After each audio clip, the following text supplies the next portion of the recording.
സംബന്ധിച്ച് ഇടതുപക്ഷ ജനാധിപത്യ മുന്നണിയെ ദുർബലപ്പെടുത്താൻ കഴിയും എന്ന പ്രതീക്ഷയാണ്. പക്ഷെ അഭിമാനത്തോടെ പറയട്ടെ, LDF ദുർബലമാക്കാൻ ഇവരുടെ ഈ പദ്ധതികൾക്കൊന്നും കഴിയില്ല. LDF സ്ഥാനം കേരളത്തിലെ ജനങ്ങളുടെ മനസ്സിലാണ്.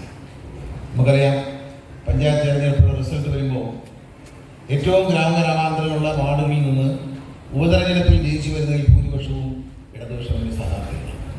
അതിൻ്റെ അർത്ഥം താഴെത്തട്ടിലെ ജനങ്ങൾ രാഷ്ട്രീയ ബോധമുള്ളവരാണ്. ആ ഗ്രാമപ്രദേശങ്ങളിൽ താമസിക്കുന്ന ജനങ്ങളും രാഷ്ട്രീയ ബോധത്തോടെ ഇടതുപക്ഷ മുന്നണി സഹായിക്കുന്നു എന്നാണ് നമ്മൾ മനസ്സിലാക്കുന്നത്.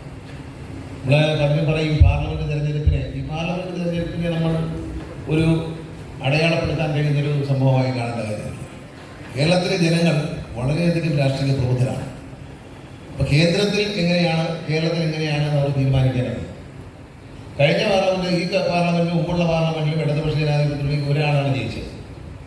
ഇപ്രാവശ്യം ഒരാൾ തന്നെയാണ് ജയിച്ചത്. പരാജയം നമ്മൾ പരാജയമാണ് സംഭവിക്കുക. പക്ഷേ അതിന്റെ കാരണം എന്ന് പറയുന്നത് കേന്ദ്രത്തിൽ വർഗീയ ശക്തികളെ മാറ്റി നിർത്തുന്നതിനുള്ള ഒരു മുദ്രാവാക്യം, അതിന്റെ ഭാഗമായി വോട്ടുകൾ ഭിന്നിച്ചു പോകരുത് എന്ന ലക്ഷ്യത്തോടെ BJP ഇന്ത്യയിൽ അധികാരത്തിൽ വരുന്നതിനെ തടയുവാൻ കേരളത്തിലെ മതനിരപേക്ഷതയിൽ വിശ്വസിക്കുന്ന ജനങ്ങൾ അവർ കോൺഗ്രസിന് വോട്ട് ചെയ്തു എന്നുള്ള UDF വോട്ട് ചെയ്തു എന്നുള്ളതല്ലാതെ, നിങ്ങൾ ആലോചിക്കും, കഴിഞ്ഞ പാർലമെന്റ് തെരഞ്ഞെടുപ്പിൽ വളരെ തുച്ഛമായ വോട്ടിൽ ഒരു സ്ഥാനാർത്ഥി മാത്രമാണ് ജയിച്ചത്. ഇപ്രാവശ്യം കഴിഞ്ഞ നമ്പറിലാണ്. അത് കഴിഞ്ഞ് വന്ന നിയമസഭാ തെരഞ്ഞെടുപ്പിൽ സഖാവ് പിണറായി വിജയന്റെ നേതൃത്വത്തിലുള്ള